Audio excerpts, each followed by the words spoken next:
Hello everyone, मैं हूं Bharti. Welcome to my channel. तो आई होप कि आप सब लोग अच्छे होंगे और अच्छी अच्छी स्टोरीज जो है वो सुन रहे होंगे और मुझे बता रहे होंगे। तो आज इस वीडियो में आप लोगों के साथ कुकू एफएम की एक स्टोरी का शॉर्ट रिव्यू, शॉर्ट समरी आप लोगों के साथ जो है वो शेयर करने वाली हूँ। तो कई सारे लोगों को पता है, जिनको नहीं पता उन्हें मैं बता देती हूँ। तो जिस स्टोरी की मैं बात कर रही हूँ वो है कुकू एफएम की स्टोरी, जिसका नाम है इश्क या जुनून। ठीक है, 19 एपिसोड तक का मैं आप लोगों के साथ ऑलरेडी शेयर कर चुकी हूँ। अब मैं आज आप लोगों के साथ 23 एपिसोड्स तक जो है वो शॉर्ट समरी शेयर करने वाली हूँ। ठीक है, तो पहले तो एक ही चीज़ बोलूँगी, बैकग्राउंड वॉइसेस अगर कुछ भी आती है तो यार दिल्ली में ना इलेक्शन है, उसके कैंपेन के चक्कर में बहुत प्रॉब्लम हो रही है वीडियो को शूट करने में। तो प्लीज़ आप लोग माइंड मत करना, ठीक है, थोड़ा सा एडजस्ट कर लेना। तो अब बात कर लेते हैं हम थोड़ा सा इस वीडियो के बारे में, सॉरी स्टोरी के बारे में। तो मैंने आप लोगों को बताया था कि भाई अद्विक का जो पास्ट है वो चल रहा है कि भाई जो हमारी श्रेया है वो बता रही हैं अपनी मेड या फिर जो कह लो उनके साथ मिली हुई है उनको, वो जो है अपनी स्टोरी बता रही है। मतलब अपनी स्टोरी तो क्या ही है कि अद्विक के साथ क्या क्या हुआ, क्या मतलब उसका बेसिकली पास्ट क्या था, वेदांत और इन सब का। ठीक है, तो अब चीज़ ये थी कि उस टाइम के बाद जब वेदांत की डेथ हो गई तो उनके दादाजी का जो स्वभाव था, मतलब अद्विक के दादाजी का, वो अद्विक को लेके थोड़ा सा चेंज हो गया। क्योंकि वो ये बोलते थे कि अब मेरे जान मतलब वेदांत के बाद जो ये सारी प्रॉपर्टी है या बिजनेस है वो सिर्फ और सिर्फ अद्विक को ही संभालना है। ठीक है, तो उनका बिहेवियर उनके लिए थोड़ा सा चेंज हो गया। और दूसरी तरफ देखो, उनके लिए पैसा वगैरह जो है वो बहुत मैटर करता था। वो यूँ बोलते कि तुम्हारे पास राठौर जो है वो सरनेम है, इसके बलबूते पर ही तुम यहाँ हो। तो अद्विक जो है वो बोलता है कि ठीक है, वो बस ये कह लो कि नेक्स्ट डे ही जो है वो गायब हो जाता है हॉस्पिटल से। और फिर कई सालों बाद जो है वो वापस आता है अपने दादाजी के पास और उन्हें दिखाता है कि उनकी बस ये कह लो कि क्या औकात है। ठीक है, और वो उस टाइम पे बहुत सक्सेसफुल बिजनेसमैन, ये कह लो कि हर जगह उसका नाम जो है वो चल रहा होता है। तो उसके दादाजी को भी ऐसे मतलब वो भी ऐसे मतलब अलग ही लेवल टाइप्स हो जाता है कि वाह मतलब मेरे पोते ने। तब वो उसका मतलब अपना पोता भी एक्सेप्ट कर लेते हैं और उनके साथ काफ़ी मीठा मीठा बोलने की भी कोशिश करते हैं। उन्होंने श्रेया को भी अपने पास सिर्फ इसलिए रखा हुआ था ताकि वो अद्विक को जो है कंट्रोल कर सके, क्योंकि उन्हें उन्हें पता है कि वेदांत से इसने क्या प्रॉमिस किया था, इसलिए उन्होंने श्रेया को अपने पास रखा हुआ था। ठीक है, हालांकि वो उसका ट्रीटमेंट करा रहे थे, ऐसी बात नहीं है कि नहीं करा रहे थे, करा रहे थे। ठीक है, तो यही था। लेकिन अद्विक नहीं करना चाहता था वो बिजनेस मतलब टेक ओवर, लेकिन अपने भाई के लिए उसने किया। ठीक है, तो अब बात ये थी कि मतलब ये जो चीज़ें हुई उनके साथ बहुत कुछ हुआ लाइक पास्ट में, कि दो ही लोग उनके लाइफ में बहुत ज़्यादा मैटर करते थे, एक थी उनकी मॉम, एक थे उनके भाई। ठीक है, और जब वो दोनों ही उनकी लाइफ से चले गए तो फिर उनके लिए जो चीज़ें थी ना वो डील करना उनके साथ, फिर चीज़ों के साथ मतलब ये कह लो कि अपनी लाइफ को जीना काफ़ी टफ हो गया था। और अगर हम इन चीज़ों के हिसाब से देखें ना तो अद्विक का हार्टलेस और ये कह लो कि इमोशनलेस और ऐसा मतलब अलग तरीके का ऑरा होना, किसी की फीलिंग के साथ मतलब उनको कोई फ़र्क ना पड़ना, मतलब फीलिंगलेस इमोशनलेस होना, कोई मतलब ऐसी चीज़ है कि भाई वो बंदा वैसा ही होगा। ठीक है, तो अद्विक का तो साइड यहाँ पर क्लियर हो जाता है कि भाई वो क्यों था ऐसा, क्यों है ऐसा। लेकिन निवेदिता के आने के बाद उसकी लाइफ में जो है वो चीज़ें चेंज हुई। ठीक है, उन्होंने निवेदिता के लिए जो चीज़ें की वो उन्होंने लाइफ में अपने भाई और माँ के अलावा किसी के साथ नहीं की। ठीक है, वो उनसे बहुत प्यार करते थे, उन्होंने उनको खो दिया, लेकिन अब वो निवेदिता को अपनी लाइफ से नहीं खोना चाहता। ठीक है, लेकिन उन्हें क्या पता उनके पीछे ये जो मधुमक्खियाँ और ये जो इतने सारे लोग पड़े हुए हैं ना, मतलब यहाँ पे ना दुश्मनों की कोई ज़रूरत नहीं है। वो जो एक्सटर्नल आते हैं और तुम्हारी फैमिली को इफेक्ट करते हैं वो वैसा कुछ है ही नहीं है। ये समझ लो यहाँ पर तो फैमिली ही प्लानिंग प्लॉटिंग कर रही है और यहाँ पर श्रेया को कोई मतलब नहीं है कि भाई अद्विक खुश रहे या नहीं, उसको बस अपने से मतलब है। लाइक नव्या को ही देख लो, उसका खुद का ही क्या ओपिनियन है, मुझे कोई फर्क नहीं पड़ता अद्विक किसी और लड़की के साथ है या उसके साथ बेबी प्लान कर रहा है, लेकिन मुझे उसकी वाइफ वाला टैग चाहिए। ठीक है, वो तो शुक्र करो कि अद्विक ने निवेदिता से शादी कर ली। हालांकि इसको जब ये पब्लिकली ये चीज़ें होंगी, पब्लिकली तो खैर छोड़ो, निवेदिता को ही जब ये चीज़ें पता चलेंगी तब किस तरीके की चीज़ें होंगी। और दूसरी तरफ श्रेया, इसको तो कोई गिल्ट ही नहीं है कि वेदांत के साथ जो कुछ हुआ वो मेरी वजह से हुआ, एटलीस्ट अब मैं अद्विक को तो चैन से रहने दूँ, लेकिन इस लड़की को कोई फर्क नहीं पड़ता।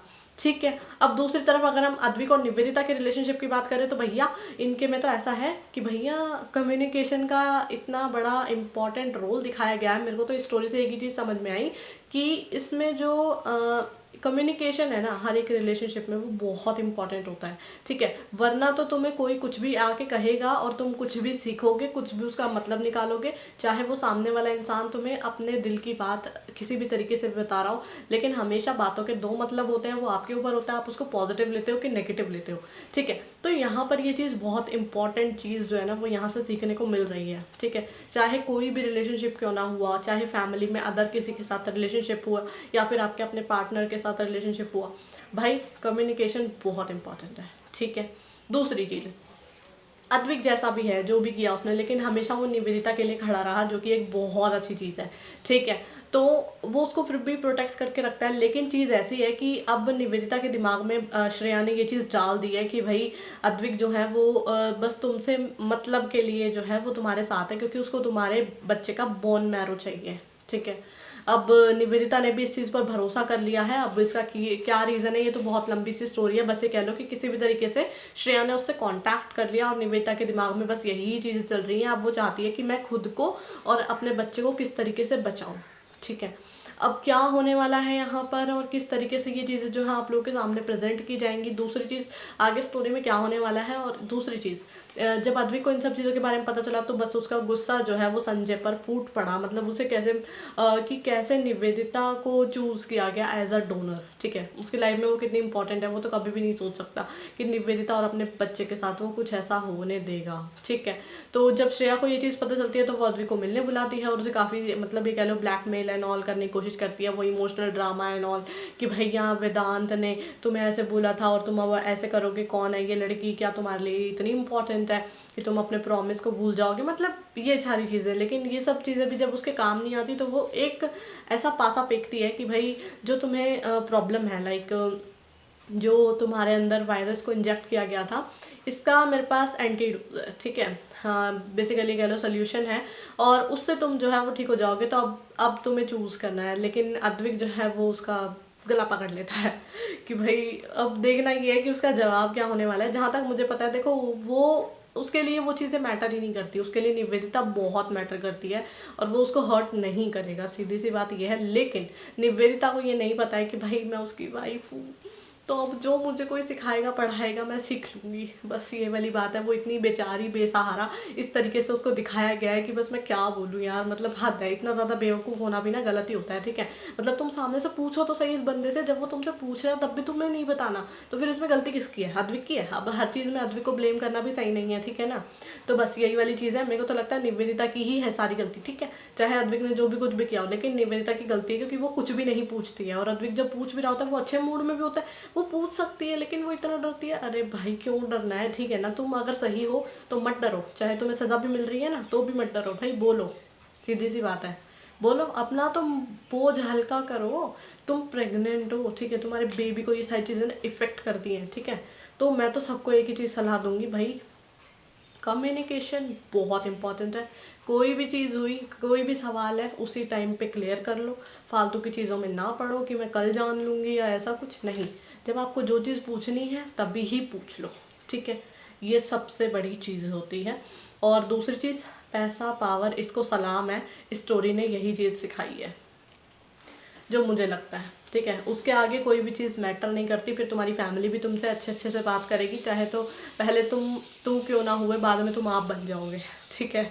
यही चीज़ स्टोरी ने बताई है। क्योंकि जब अद्विक का जो ये कह लो कि वो अलग तरीके से प्रेजेंट हुआ तो उसके दादाजी ने उसको एज अ पोता एक्सेप्ट कर लिया। वाह भाई वाह, मतलब तो यही हुआ ना कि पैसा पावर सलाम, तुम्हारी फैमिली भी तुम्हारे आसपास।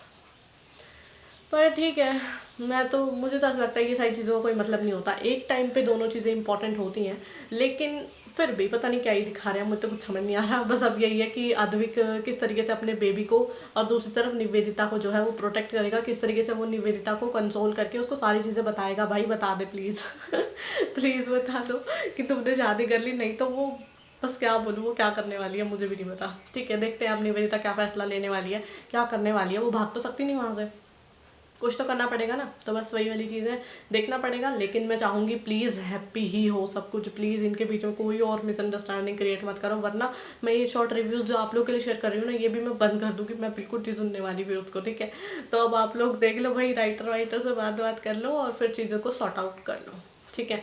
तो यही हुआ बस इनमें दो में, ये कह लो कि इनका पास्ट पूरी तरीके से डिस्कस हुआ, पूरी चीज़ें खोल के रख दी गई और अद्विक ने क्या क्या चीज़ें की, किस तरीके से वो इतना सक्सेसफुल बिजनेसमैन बना और क्या चीज़ें हैं उसमें, किसने इसकी हेल्प की, ये सब कुछ जानने के लिए तो आप लोग को स्टोरी को पूरा सुनना पड़ेगा। ठीक है, मैं तो आप लोग को इस तरीके से शॉर्ट में ही बताऊंगी और मेरा ओपिनियन इसमें ज़्यादा होता है स्टोरी के मुकाबले। ठीक है, तो यही चीज़ें हैं। बाकी जो पॉजिटिव चीज़ें हैं उन्हें डेफिनेटली पिक करना, लेकिन निवेदिता जैसा ना बनना, इतना छुई मुई और इतना मतलब बेवकूफ़। ठीक है, बाकी तो ठीक है, अब जो चल रहा है सो चल रहा है, बट ये इमोशनल लोगों के लिए बिल्कुल नहीं है। समझ गए आप लोग? इमोशनल लोग ना जाके देखें और ना ही जो इमेजिनेशन तक नहीं रख सकते वो भी जाके इसको ना सुने। ठीक है, तो मैं उम्मीद कर रही हूँ कि आप लोग को मेरी वीडियो और मेरा रिव्यू और शॉर्ट समरी जो है स्टोरी को लेकर वो पसंद आई होगी। तो अगर आप लोग को मेरी वीडियो पसंद आती है तो वीडियो को लाइक करना, चैनल को सब्सक्राइब करना बिल्कुल भी ना भूलिएगा। और अगर आप लोग चाहते हैं आपकी फेवरेट स्टोरी नॉवल बुक है फिर आपका मैं रिव्यू शेयर करूँ तो आप लोग मुझे कमेंट करके बता सकते हैं। जितनी जल्दी हो सकेगा मैं वीडियो लेकर हाजिर हो जाऊँगी। बाकी जब तक नेक्स्ट वीडियो आती है तब तक के लिए बाय और thank you for watching my video.